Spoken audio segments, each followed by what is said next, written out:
welcome to the board. Right, so today we'll be learning about piece development as mentioned in the introduction. So most of the lesson that we'll be learning today will be on the opening development. Some will be a little bit closer to the middle game. Okay, but okay, let's take a look at our first position. Right, okay, this position looks like a little bit close to just castling, right? Just one move away from getting the bishop away, right? But here a lot of players make this mistake, right? So it's about timing and it's about uh, the position, right? The place where you're going to develop piece. Let's say you want to develop this bishop, right?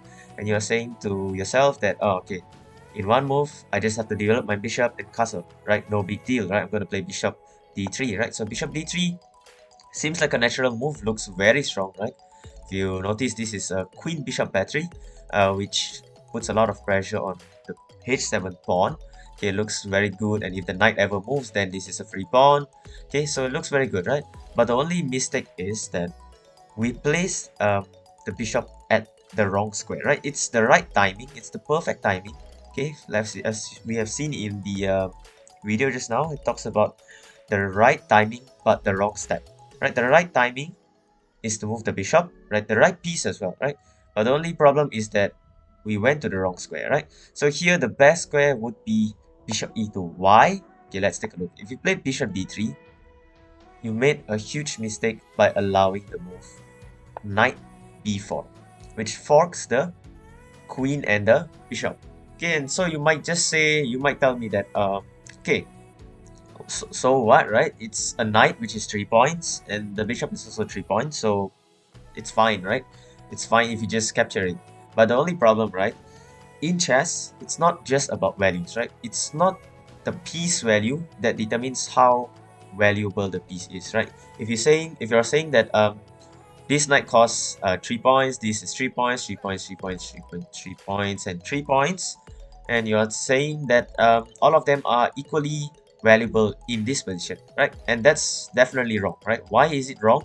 I can say that this bishop is probably the most valuable 3-point piece, right, in this position, right? Most probably, right? Most probably. Why? Because if you look at my pawns are situated, or they are placed on a dark square to create a pawn chain on the dark squares, which means that the strong piece that I will be having is actually the light square bishop, which can go through all of the light squares which do not have pawns on them, right? You see my bishop can go here, go here, go here, go here, go around anything he wants, right? Anything that it wants to go for an attack or even for a defense, right? So you cannot say that all the 3-point pieces are of equal value, right? It depends on the position and how strong the piece can function, right? How much functionality you can get from the piece, how much mobility means movement, right? How much the piece can move.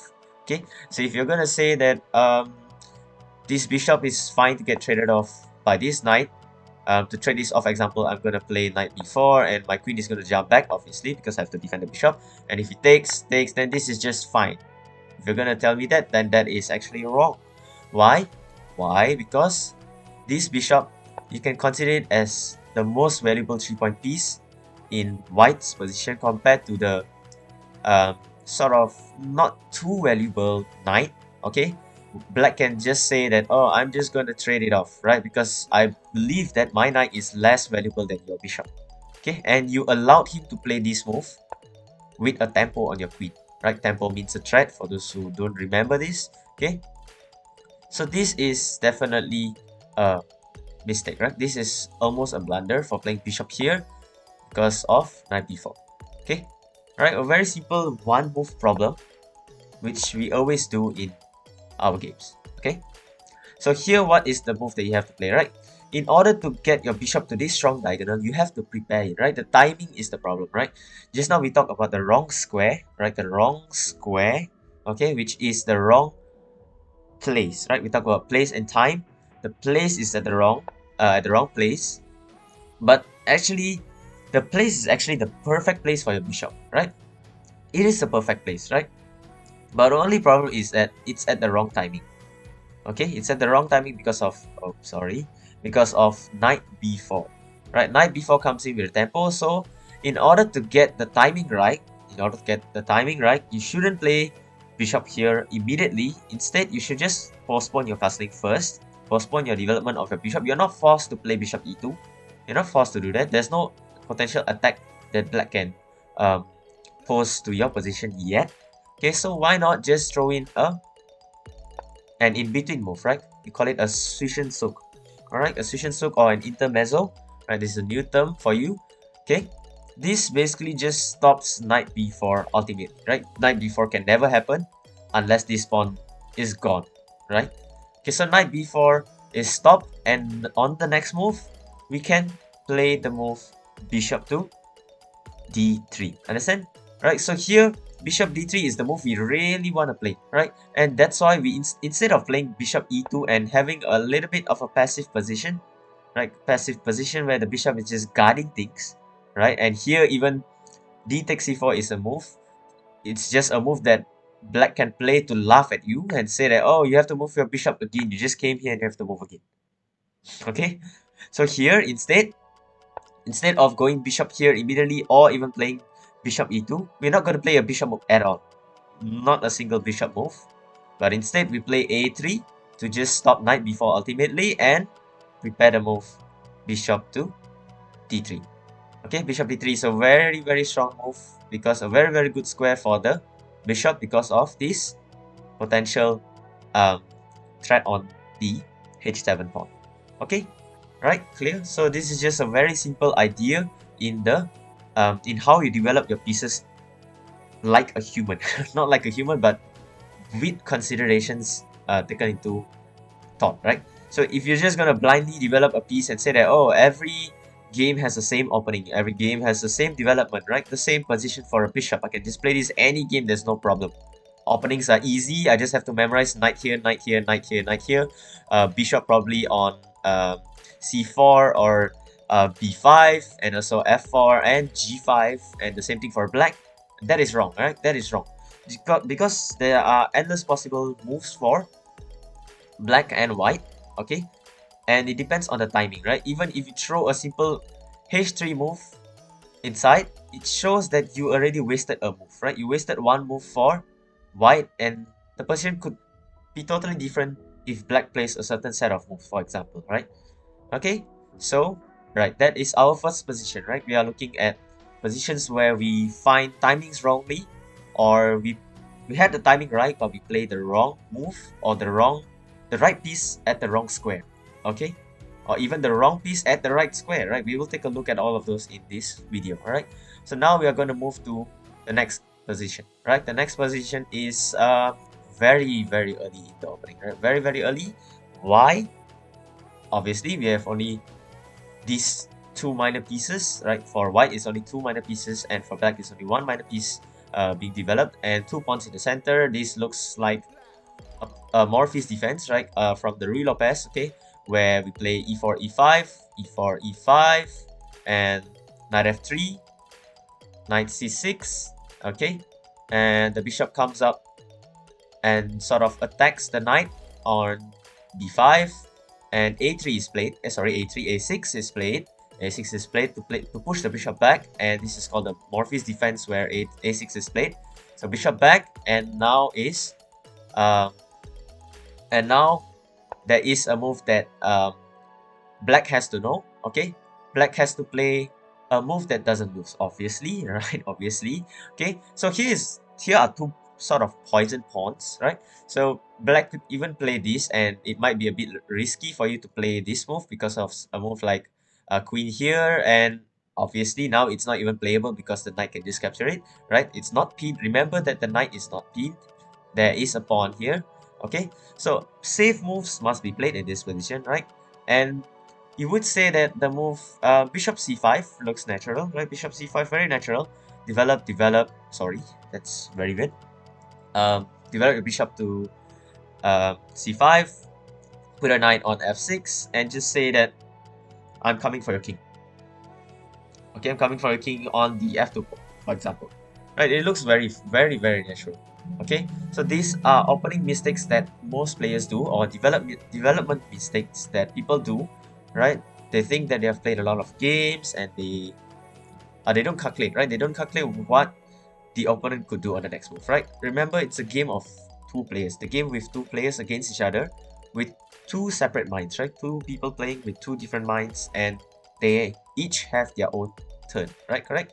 So if I'm gonna play bishop c5, if I'm playing black now, I have to consider what can white play. You would say that, oh, maybe he'll just develop and just, you know, preemptively protect the pawn. Something like that, right? Makes sense, right? Makes sense. But always remember that there can be tactics lying around. Okay? Here bishop c5 is sort of slight inaccuracy, or maybe a mistake. I would say it's considered a mistake, right? Because if you look at the conclusion of this position, which you can see the follow-up of this bishop c5 move, white can actually do a very interesting move, knight takes e5.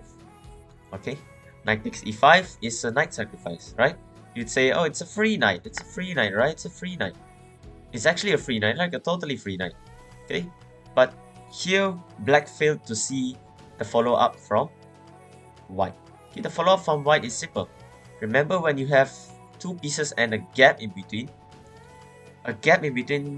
signifies a position or a chance for the player to fork those two pieces with either a knight. For example, a knight comes here, forks two pieces. Okay, now the knight can obviously capture the knight. That's just an example that I'm giving.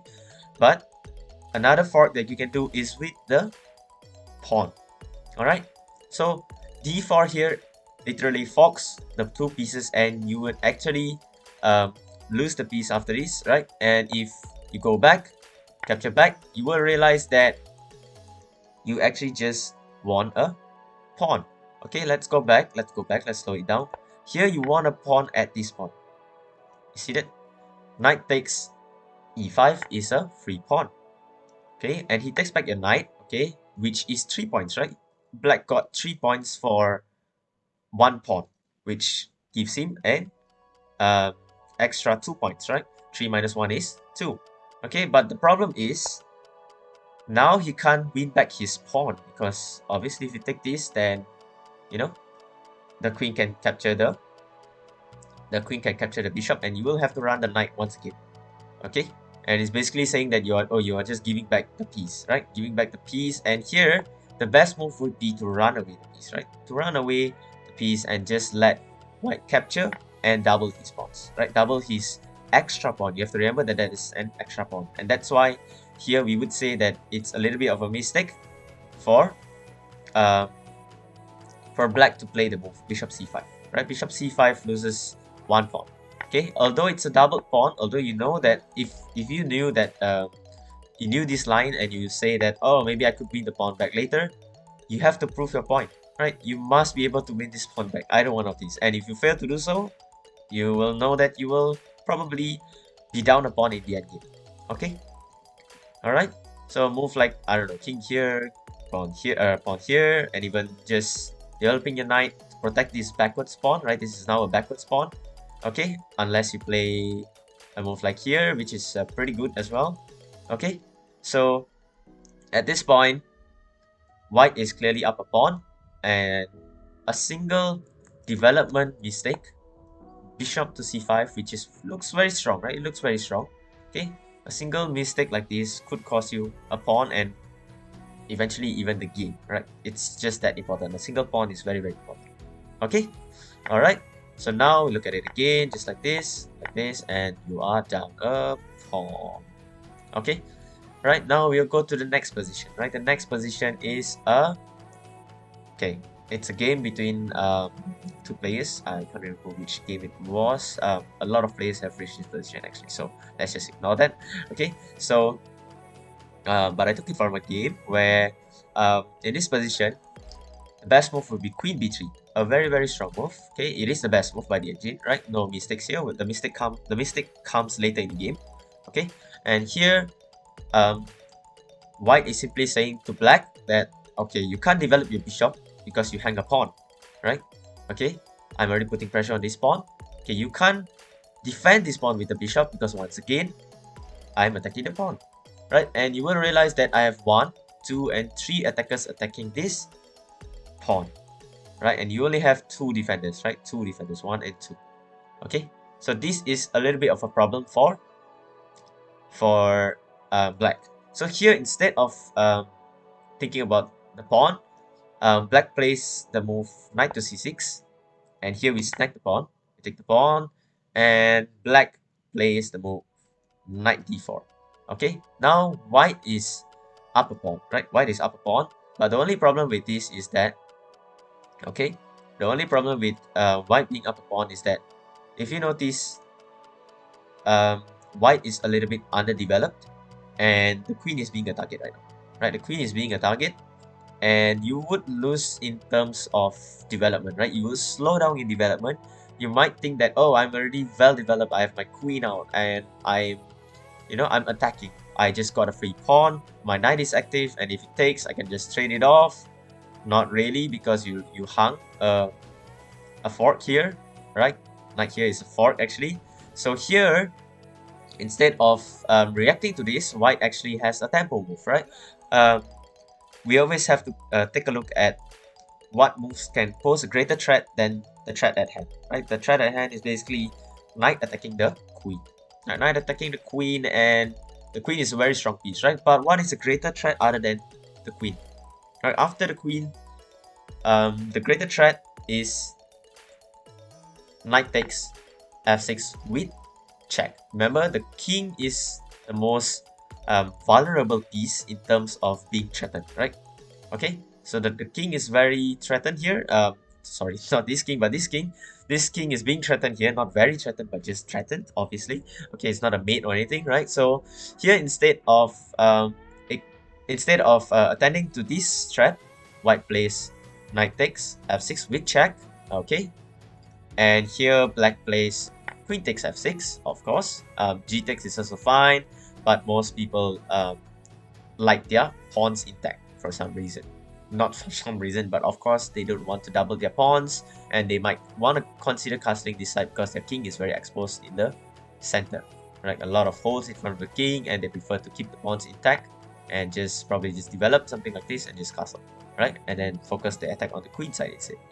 Okay, so here, right here, white is still being under attack, by the knight. Okay, and the problem with this position is that there is a fork on the way, but the queen is still defending the square, right? So what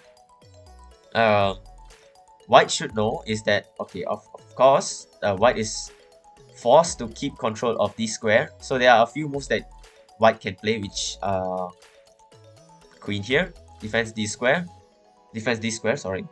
Queen here defends this square as well. Okay, what else? Okay, you might say queen a4 defends this square as well.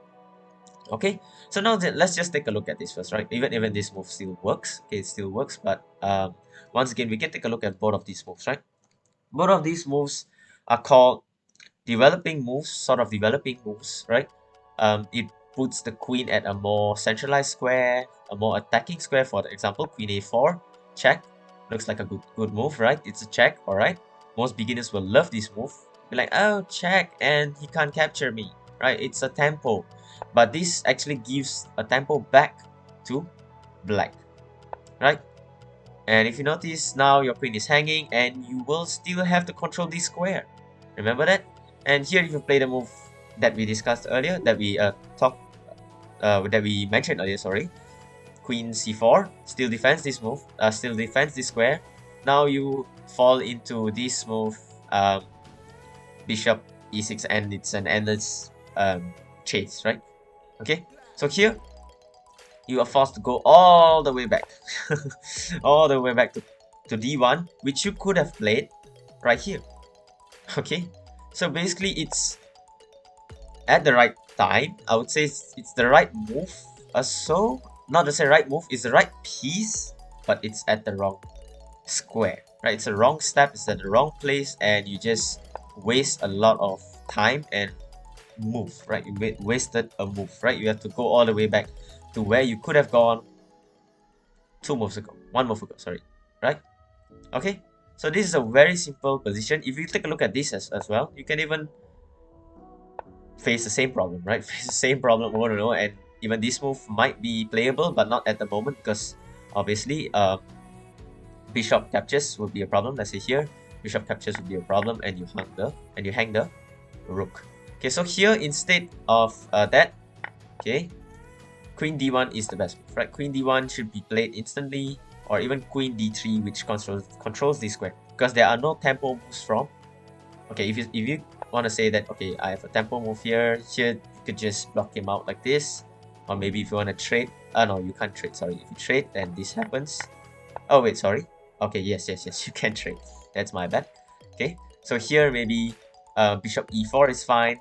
Okay, you're still guarding this square. That's right, a miss by me. Okay, so it's still guarding this square. Okay, so bishop, queen d3 and queen d1 are the best moves that you can play. Okay, so now why is queen a4 so bad, and why is it so bad when you could just play back, when you could just bring the queen back? You might say that, oh, it's just fine, right? It's fine for you to just go back, right? The only problem is that you give black 2 free moves. What does that mean, right? So now you would say that, oh, I just got a free move, right?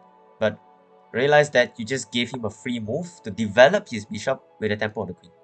Okay, so now that is a mistake, right? It's a mistake whenever you give him a free move, okay, and you're forced to go back, and now you gave him another free move, right? Rook c8. What does rook c8 do?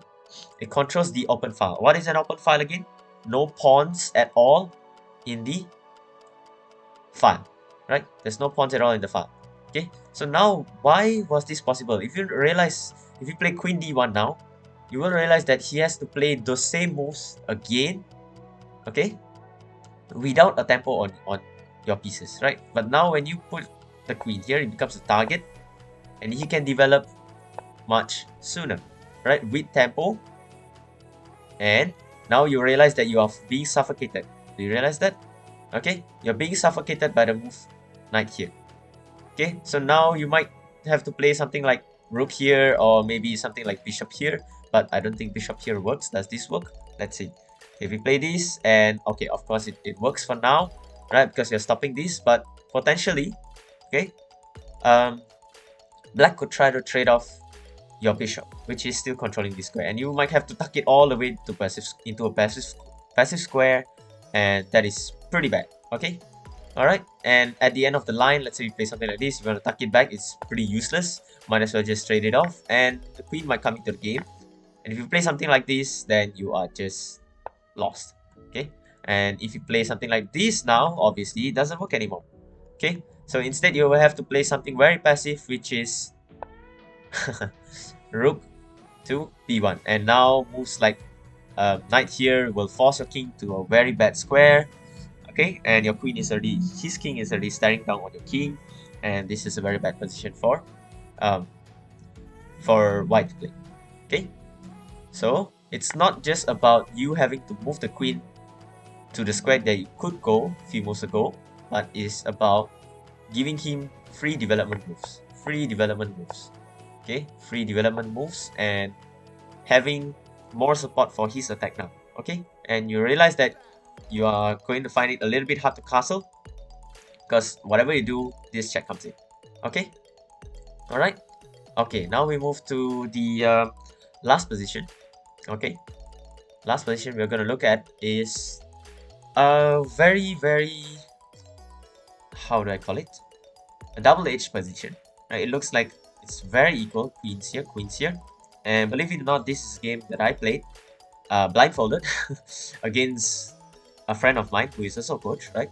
We played against each other, and we had this position, and here it's a similar position actually. I changed a little bit. I changed the position a little bit. I had a bishop here originally, and he still have this knight, but okay, I somehow traded it off, okay, to make the position more lesson friendly, if that makes sense, right? If that make any sense, right? So here black played rook f c8. Okay, rook f c8 meaning the f rook, right, instead of the a rook, right? Remember a b c d e f g h, right? So rook f c8 meaning the rook from the f square moving to c8 square and controlling the, what is this called? Do you remember what is this file called? It's called a open file, right? There are no pawns and we call this an open file. Okay, so now there is a move that every player should know, right? When you see a rook contesting your open file, right? We call it our open file. Of course, we want it to be ours, and we will always contest it with another rook, correct? We will place a rook here, either this rook or this rook, right? But the only problem is that in this position, white played the wrong rook, right? White played rook a c1. And what's the difference, right? It's a developing move, right? Putting the rook in an open file, just controlling the squares, something like that, right? Development moves doesn't necessarily have to be the opening only, right? Developing your pieces to a better square is still a development move, a developing move, okay? And so here, what is the mistake, right? The only mistake here is that here we have plans of playing a5, a4, a4 because the queen is undefended, and you might even consider knight a4. That's a very good move as well, okay? But instead, we are planning to play the move a4, okay? So to sort of open up black's position while the queen is being undefended, okay? And we can say that, oh, we have a lot of control over these squares, right? We have the rook here and everything, okay? And when we play the move rook a4, sorry, play the move rook a4. No, that's not what I meant. When we play the move rook a c1, okay, and let's say black responds with the move g6 to sort of reroute the bishop here, and that's a pretty grandmaster-ish move, I would say. Okay, so here, if you want to play a4 now, you will find that after b4, okay, usually we don't take the pawns because, you know, obviously the queen is hanging, number one, and even if the queen is okay, let's say the queen was defended by a random bishop. Let's say the bishop was on this square, right? Let's say the bishop was on this square, and usually we won't take this because after takes and bishop takes, the knight takes back with the tempo on the bishop. Okay, hope you guys can visualize this. Okay, so here, okay, after the move rook a c1, the only problem with this is that we do not have the move a5. Okay, if our rook was still on a1, the move a5 could be played, and you can just ignore this threat for a while. Okay, and why is a5 so important? Okay, why is a5 so important? Okay, if you don't play a5 after this move, black will play a5 first and solidify his pawn chain. And you realize that, oh, now I have a backward pawn, right? I have a backward pawn, which might become a problem, a long-term problem. It might become a problem for a very long time. Okay, this might be a weakness for my bishop, for black's bishop, and somehow he could just put a knight on this square if he manages to trade off the pawns or something like that. Those are just some ideas, right? Okay, so here a5 is very important, right? a5 doesn't work now because obviously you just lose a pawn and your knight is still hanging. That's a very big problem, right? And you could say that you can play this now, but obviously you just lost a pawn and this pawn is just unwinnable, right? You can't win it back. Okay, so here, what is the difference? The move you had to play was rook fc1. Rook fc1 maintains your control over this file and maintains control over the a5 square. Okay, that's the whole point of it. That's the whole point of playing rook fc1 instead of rook ac1. Alright?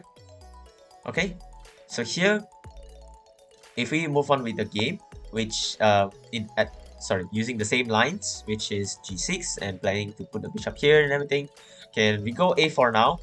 And if b4 is played, a5 comes in, and now we actually win this pawn. How do we win the pawn? How do we win the pawn? Okay, let's say okay, there isn't any way for black to actually protect this pawn anymore. Okay, so now let's say we play queen here, and obviously we just take this pawn, right? We just take this pawn for free, and there are no tactics. There are no tactics like this because the bishop is undefended, right? Okay, so here it's actually we're up a clean pawn, right? This is actually a free pawn, a totally free pawn. There is no way for him to defend. This doesn't work, obviously, because the knight captures the queen. Knight captures the queen. And what else? I don't see any way that he could defend this. Yep, this is just a full free pawn. Yep. Okay, so maybe he could probably just think of putting pressure on this pawn instead, right? Because it will take some time for us to play the move pawn b4 because our queen is going to be in the way. Okay, maybe that's some idea for him. right? Those are some ideas for him. Okay, so here, if you notice this, we have the control of the C file, we have the control of the A file and the A5 pawn, and now we're just gonna take this pawn for free. All right. Okay, so that's a very big difference in the position when you only made a mistake of choosing the rook, right? It's just one rook. It's just a choice between two rooks, not even two pieces, not a bishop and a rook. A rook and a bishop. Which one should you take? Which move should you play? No, it's just two rooks at the same rank, on the same rank. This is called a rank, right? If you've forgotten, this is called a rank. All right. And the only mistake is that we chose the wrong rook, right? So the wrong rook. Okay. So basically, we have to choose the right piece at the right time to play the move at the right time, at the right square or the right place. Okay. So it's a very important lesson for every player.